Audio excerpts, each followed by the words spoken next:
الأجل مولا مولا. لا حول ولا قوة إلا بالله العلي العظيم. أعوذ بالله السميع العليم من الشيطان الرجيم. بسم الله الرحمن الرحيم.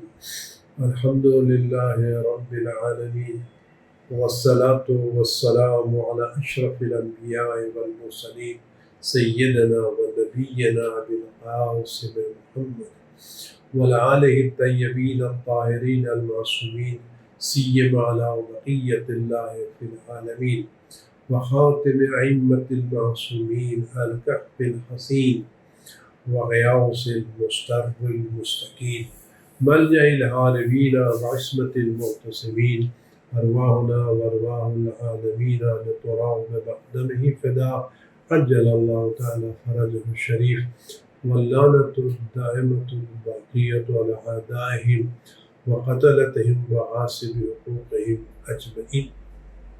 برادران عزیز اور خاران محترم، السلام علیکم ورحمۃ اللہ وبرکاتہ.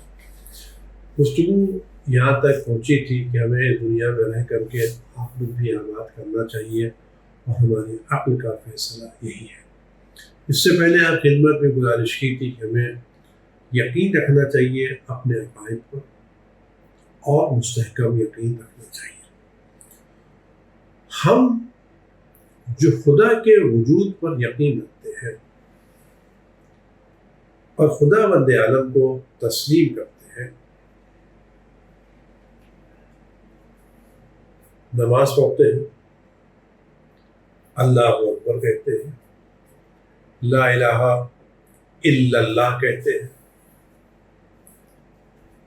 آیا اس خدا کے تعلق سے کبھی ہم نے سوچا کہ ہماری ذمہ داریاں کیا ہیں؟ یہاں پہ ہم نے چند ذمہ داریوں کو بیان کرنے کی سعادت حاصل کریں گے، اور پھر عرض کریں آپ دعا فرمائیں خدا بند عالم توفیق دے کہ اس گناہ گار کو توفیق ملے یہ باتوں کو اللہ اور رسول کے ہدایت سے آپ کے ذہن عالی تک فائدے سے پہنچا سکیں. ہم جب خدا پر یقین رکھتے ہیں تو ہماری ایک ذمہ داری یہ ہے کہ ہم یہ محسوس کریں کہ خدا بند عالم نے ہم کو کتنی نعمتیں دی ہیں.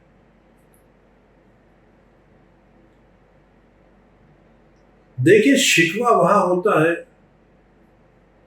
شکایت وہاں ہوتی ہے جہاں ہم کو یہ احساس ہوتا ہے کہ ہم کو کم ملا. لیکن اگر ہم کو یہ احساس ہو جو ملا وہ بہت زیادہ ملا ہے تو ہم شکوے کے بجائے شکر کریں گے. اگر تھوڑی دیر کے لیے اپنے آپ میں آئے، اپنی عقل کو استعمال کریں، خود ہمارا وجود آیا یہ اللہ کی نعمت ہے یا نہیں؟ یہ نعمت پروردگار ہے یا نہیں؟ یہ ہمارا پورا وجود، آیا ہم خود بخود وجود میں آئے ہیں یا کسی نے ہم کو وجود دیا ہے؟ آیا کسی نے ہم کو جو وجود دیا ہے یہ اس طرح کا وجود دیا ہے کہ وجود دے دیا اور کام ختم ہو گیا ہے، یا ہر لمحہ، ہر لحظہ، ہر آن، ہر مائکرو سیکنڈ میں اس کی طرف سے وجود مل رہا ہے تو ہم زندہ ہیں؟ کیا ہے؟ آیا ہمارا وجود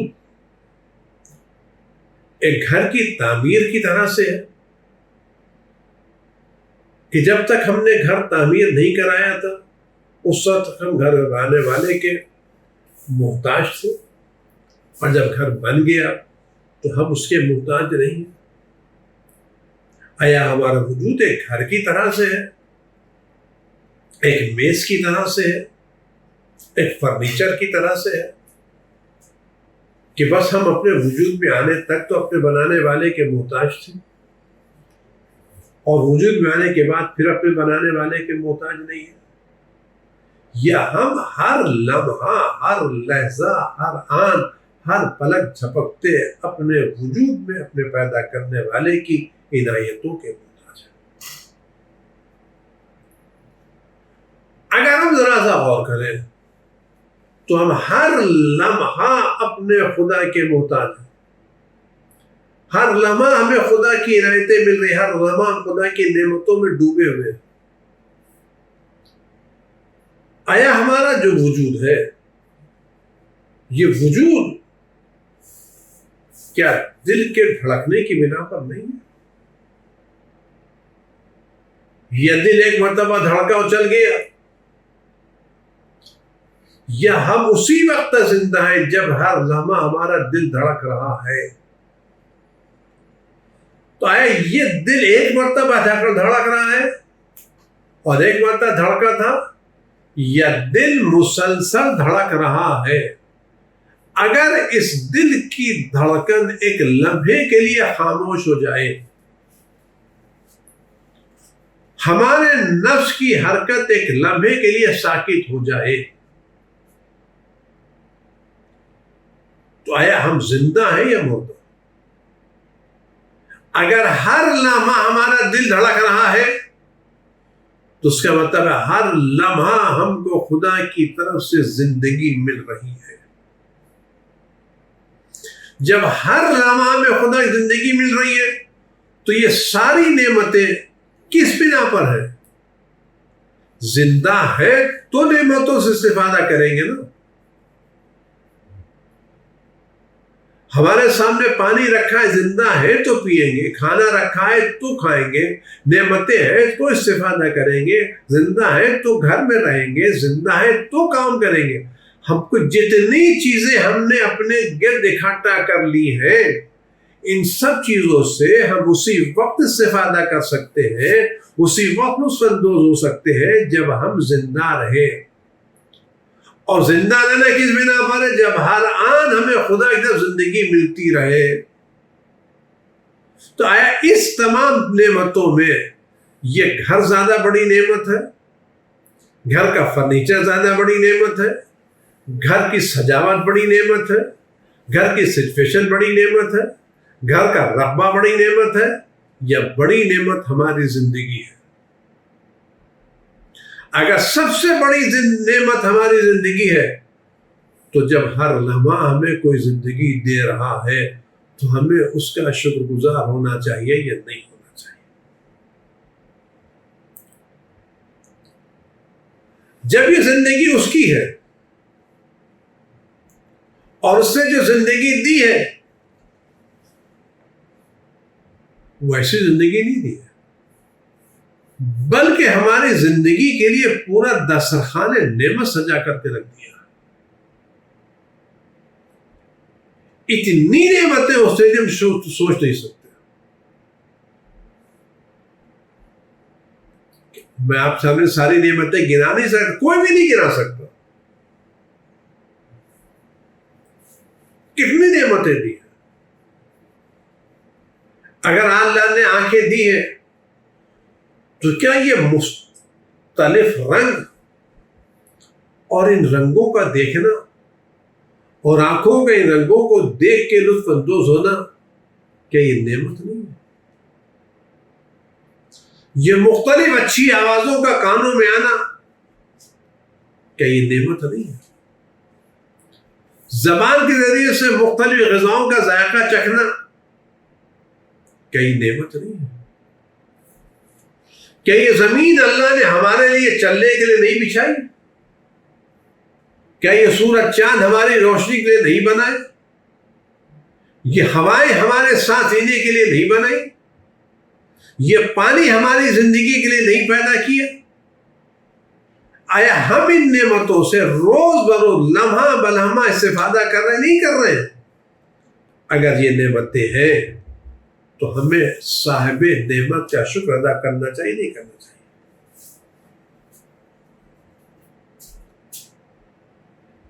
یہ نعمتیں اللہ نے دی ہیں. کتنی نعمتیں ہیں. نعمتوں کو ریکگنائز نہ کریں تو کیا ہم ایک شریف انسان کہلانے کے لائق ہیں؟ ہر طرف نعمتیں ہی نعمتیں. اگر آج اس وقت آپ کورونا کی بات کریں، یہ انسان کی ناشکری ہے، یہ انسان واقعی ناشکرا ہے. اور آپ کو معلوم ہے ناشکری کی سزا کیا ہوتی ہے؟ انسان واقعی ناشکرا ہے. ابھی آپ اس کورونا کی بات لے لیجیے، میں بڑے ادب سے ایک بات کروں، آپ اس کو دیکھیں دنیا میں کیا، اور میں ہی کہہ سکتا اس کے پیچھے کیا کرنا ہے، لیکن کتنا اس کو بڑھایا گیا ہے. آج سب لوگ کہتے ہیں بھائی کورونا سے کی تعداد بڑھ کے 30 لاکھ ہو گئی ہے. اس کا مطلب یعنی 30 لاکھ لوگ اس وقت کورونا سے متاثر ہیں. اتنا بڑھا رہے اس 30 لاکھ کو، بڑھیا عدد بڑی ہے، اور اس کو کم نہیں سمجھنا چاہیے، نظر انداز نہیں کرنا چاہیے، اس کی اہمیت کو کم نہیں کرنا چاہیے، ذرا سی احتیاط پہ کمی نہیں کرنا چاہیے، اس کو ہلکا نہیں لینا چاہیے. لیکن اگر آپ دنیا کی آبادی ملا کے دیکھیں، چین کی آبادی، ہندوستان کی آبادی آپ ملا کے دیکھیں،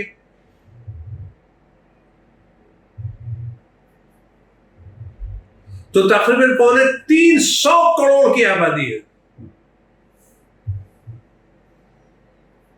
دنیا کی پوری آبادی آج ملا کے دیکھ لیں، 700 کروڑ 500 کروڑ کی آبادی ہے. اس 500 کروڑ کی آبادی میں آپ 30 لاکھ افراد کو متاثر شمار کریں اور پرسنٹیج نکالیں تو اس کورونا سے متاثر لوگوں کی تعداد زیادہ ہے یا اس کورونا سے محفوظ رہنے والوں کی تعداد زیادہ ہے؟ میں پھر عرض کر رہا ہوں، اس کو ہلکا مت لے، احتیاط میں ذرہ برابر کوتاہی مت کرے. جو اصول بتائیں گے ان کو پوری طرح سے رعایت کریں. گھروں میں رہیں، جہاں کورونا پھیلا وہاں نہ جائیں، ضرورت کے بغیر گھروں سے نہ نکلے، وہ پوری احتیاط کریں، وہ الگ مسئلہ. لیکن اگر آپ نعمت الہی کو دیکھیں تو 500 کروڑ کی آبادی میں، 600 کروڑ کی آبادی میں 30 لاکھ کے آپ پرسنٹیج نکالی کتنا ملتا ہے؟ تو متاثر لوگوں کی تعداد زیادہ ہے یا محفوظ لوگوں کی تعداد زیادہ ہے؟ اور اگر آپ متاثر لوگوں کو بھی دیکھیں تو اس 30 لاکھ میں مرنے والوں کی تعداد 2-2.5 لاکھ ہے، بچنے والوں کی تعداد 7-8 لاکھ ہے. تو اس میں بچنے والے زیادہ یا مرنے والے زیادہ؟ کس کی تعداد زیادہ؟ اور دھیرے دھیرے اس کا زور کم ہو رہا ہے، کس کی عنایت ہے؟ کیا یہ نعمت پروردگار نہیں ہے کیا؟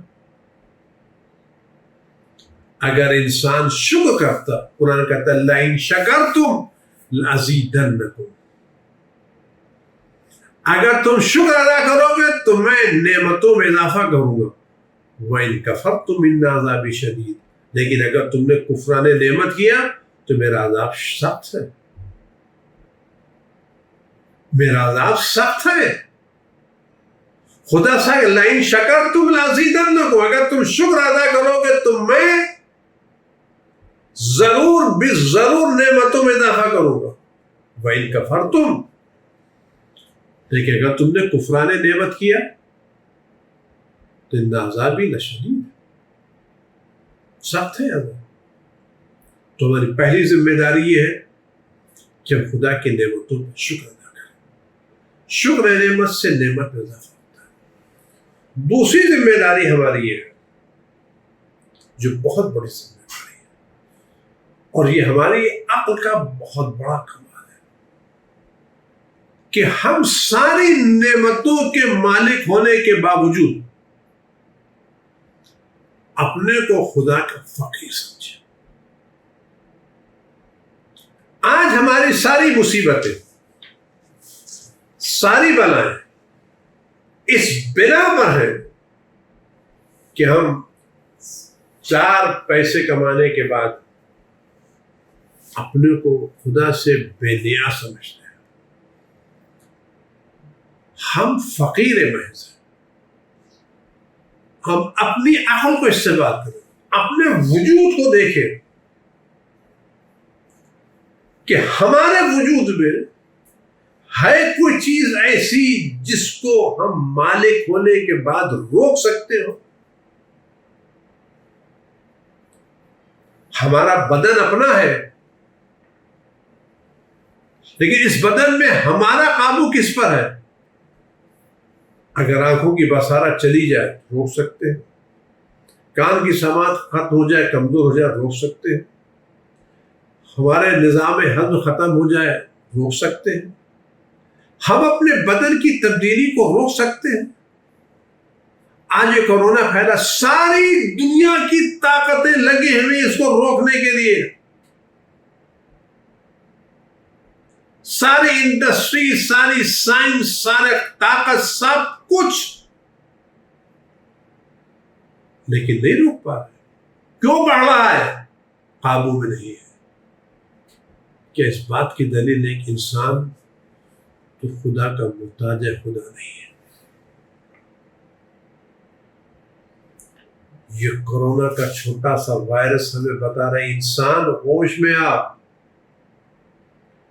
اپنے کو خدا نہ سمجھ، اپنے کو زمین کا مالک قرار مت دے.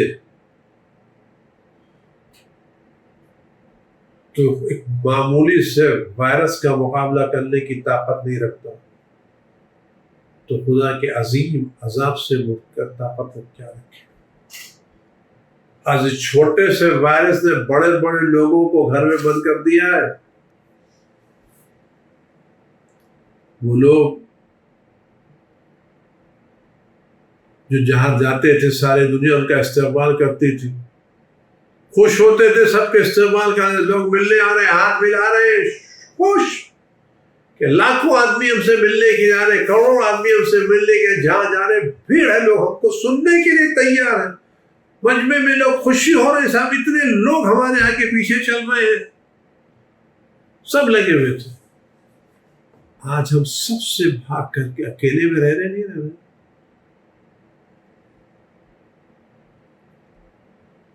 کیا ہمیں یقین ہے مجمع میں؟ کرو نہیں، احتمال کی بنا پر ہم آج عزیز دوستو یہ احتیاط ہے یا نہیں ہے؟ ہم سب خدا بند عالم کے فقیر ہیں.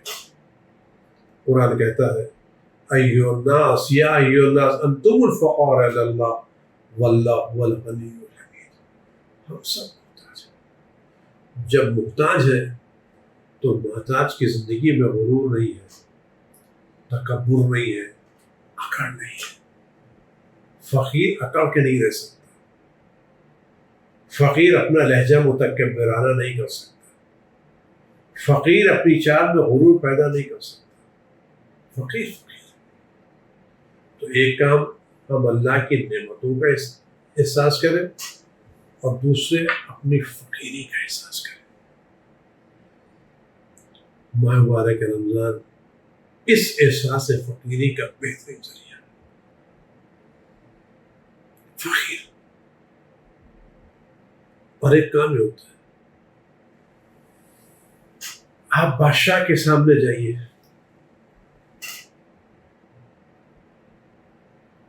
اور بڑے بن کے جائیے،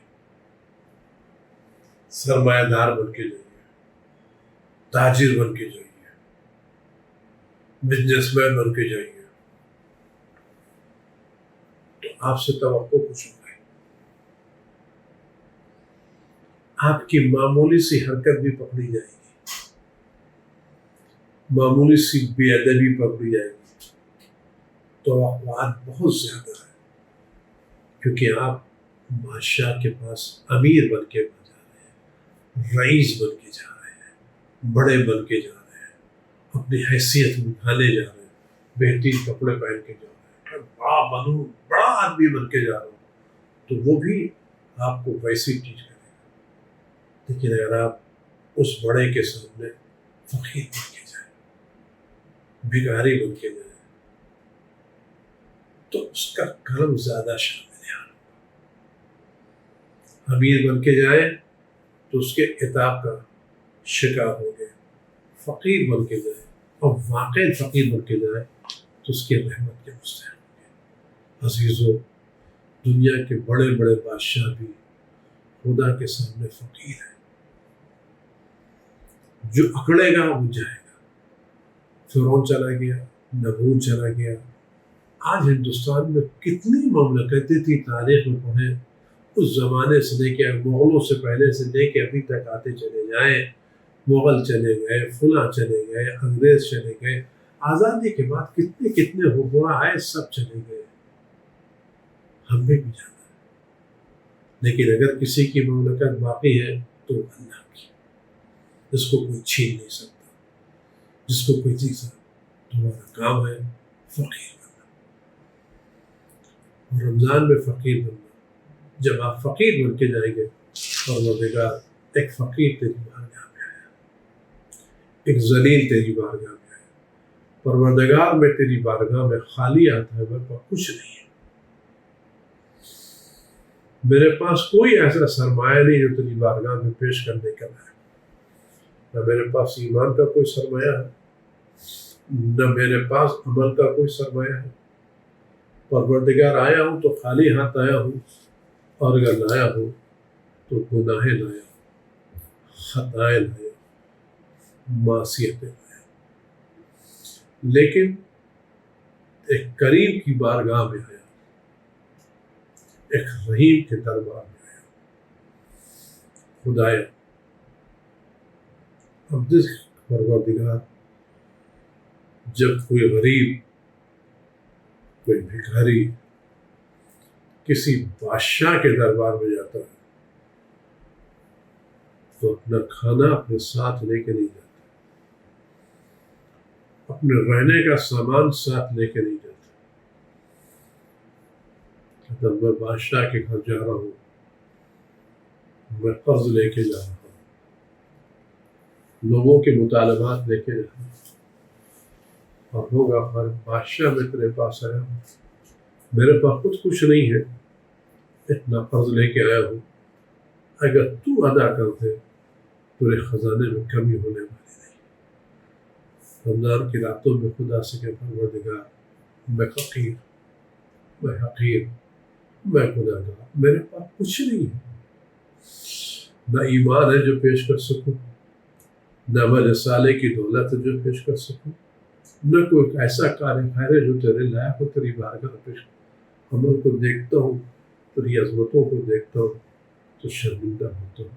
پروردگار کوئی لائق نہیں ہے، نمازیں ہیں تو وہ بھی پوری توجہ سے پڑھی بھی نہیں ہے، نیک اعمال ہے اس میں میری پروردگار تیرے لائق کوئی عمل نہیں ہے۔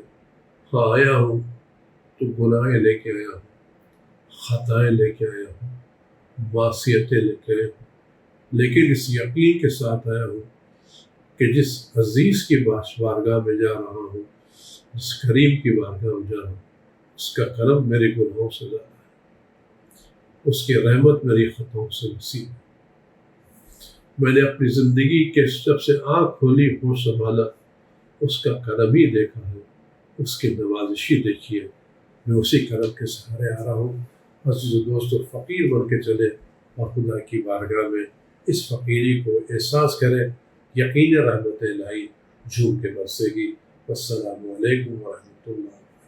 اللهم صل على محمد وآل محمد